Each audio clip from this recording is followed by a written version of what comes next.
మన వసంత ఋతువు నాకు రోజు మా ఆఫీస్ దగ్గర మామిడి చెట్టు, పూల చెట్లు చూసినప్పుడల్లా నాకు మీకు గుర్తొచ్చింది. ఎందుకో పుస్తకం చూసిన వసంత గీతం నేను చూసినాను. నాకు గుర్తొచ్చింది.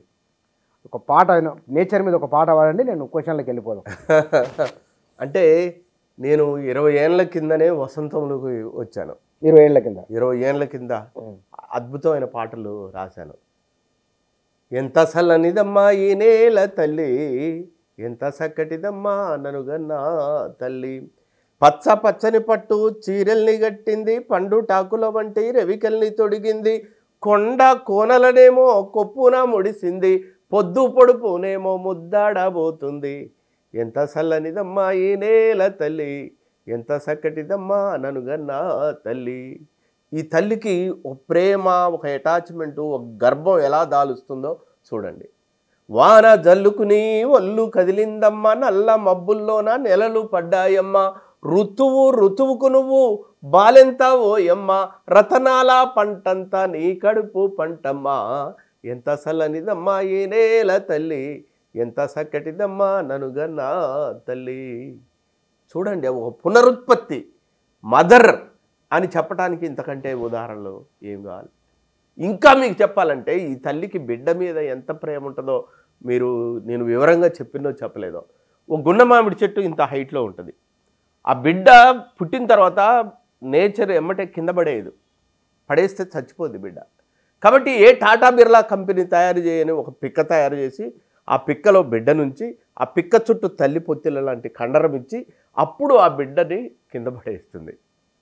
అది విస్తరించాలంటే తీపి ఉండాలి, జంతువులు తినాలి, ఇంకో కాడికి తీసుకెళ్ళాలి. కాబట్టి ఆ గున్నమామిడి చెట్టు ఆ బిడ్డకు సంబంధించిన అన్ని ఏర్పాట్లు చేస్తుంది.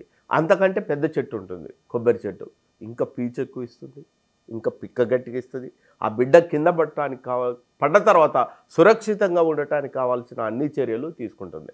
అంతకంటే పెద్ద చెట్టు ఉంటుంది తాడి చెట్టు, అది పిక్క ఇంకా గట్టిగా ఇస్తుంది, ఇంకా పీచు ఎక్కువ ఇస్తుంది. ఆ హైట్ నుంచి పడ్డ బిడ్డ సురక్షితంగా ఉండటానికి అన్ని చర్యలు తీసుకుంటుంది. పనసకాయ ఇంతలా ఉంటుంది, ఇంతకాయ చిగుర్లలో కాస్తే కొమ్మలెరిగి బిడ్డ చచ్చిపోద్ది కింద పడి, మొదట్లో కాస్తుంది. అరే ఇంత నేచర్లో ఎక్కడ చూసినా మదరకు పడుతుంది. నేలకు మట్టి తత్వానికి పునరుత్పత్తి ఉంది. ప్రతి జీవజాతులలో కూడా మదర్ తీసుకోవాల్సిన అన్ని చర్యలు తీసుకుంటుంది. ఇవాళ ఈ మదర్ చచ్చిపోవటానికి సిద్ధమైంది. అందుకోసం నేను బాధపడుతున్నాను. అంటే ఎట్లంటే ఈ ఈ భూమి మీద రకరకాల హరిత విప్లవం పేరుతో ఒకటి మొదలుపెట్టాం. ఒకనాడంటే పంట తక్కువ వచ్చేది, జనాభా పెరిగింది. కాబట్టి అందరికీ ఆహారం రావాలంటే మనం అదనంగా ఎరువులు వేసి పంట తీయాల్సిన అవసరం ఏర్పడింది.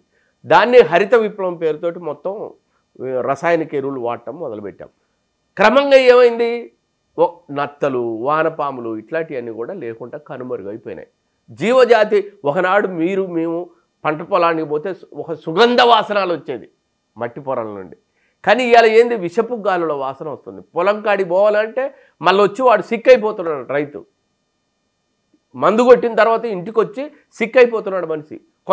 కొంతమంది రైతులు మందు కొట్టిన తర్వాత కూడా చచ్చిపోయారు ఆ విషపు వాయువు వల్ల. కాబట్టి ఏమవుతుంది, ఈ విషపు ఎరువులు వేయటం వల్ల భూమి చచ్చిపోతుంది. భూమి కూడా ఇంత మందం ఉంటుంది బుచ్చవన్న, భూమి అంత మొత్తం కూడా భూమి కాదు. ఈ మందం కూడా ఎలా వచ్చింది, అనేక సంవత్సరాల మానవ జాతి పరిణామం క్రమంలో మనుషులు చచ్చిపోయారు, జంతువులు చచ్చిపోయారు, చెట్టు చేమలు చచ్చిపోయాయి. చావటం వల్ల ఈ జీవకణాలు దీంట్లో ఏర్పడ్డాయి. కాబట్టి ఈ జీవకణాలున్న ఈ భూమి ఏదైతుందో, ఈ మందపు పొర ఏదైతుందో అది ఎరువులు వేయటం వల్ల చచ్చిపోవటం వల్ల ఇప్పుడు ఉత్పత్తి రావట్లేదు. ఉత్పత్తి రాకపోతే ఇంకా ఎరువులు వేస్తున్నాడు, తద్వారా పెట్టుబడి పెరిగింది, ఉత్పత్తి రావట్లేదు. మొదట భూమి చచ్చిపోయింది, తర్వాత రైతు చచ్చిపోయాడు. అలాంటి విషతుల్యమైన ఆహారం తినటం వల్ల ఇలా చిన్న వైరస్ వచ్చినా మనం చచ్చిపోతున్నాం. మరి ఇంత డెప్త్ పరిశీలన, ఇంత లోతైన ఎట్లా వచ్చింది మీకు? ఎందుకు ఈ పరిశీలన ఎట్లా వచ్చింది అంటే దీనికి ప్రధాన కారణం బుచ్చన్న నాకు కూడా తెలియదు. 20 సంవత్సరాల క్రితం నాకు ప్యాంక్రియాస్లో క్యాన్సర్ వచ్చింది. క్యాన్సర్ వచ్చిన తర్వాత నేను ఒక పెద్ద ఉద్యమాలలో ఉండేవాడిని, ఓ రెవల్యూషనరీ మూమెంట్లో నేను ఉండేవాడిని. అలాంటి నేను క్యాన్సర్ వచ్చిన తర్వాత ఇక్కడ నిమ్స్ హాస్పిటల్లో జాయిన్ చేశారు. 100 కేజీలు ఉన్న నేను 50 కేజీలకు పడిపోయాను. అప్పుడు డాక్టర్లు నాకు ఇక్కడ నుంచి ఇక్కడ ఆపరేషన్ చేసి ఈ పేషెంట్ చాలా సీరియస్ పొజిషన్లో ఉన్నాడు అని చాలా పార్ట్స్ తీసేశారు. క్యాన్సర్ అటాక్ అయ్యి ఎంత దూరం అయితే అటాక్ అయిందో అంత దూరం వరకు మొత్తం కూడా క్యాన్సర్ అటాక్ అయిన పార్ట్స్ మొత్తం కూడా కట్ చేశారు.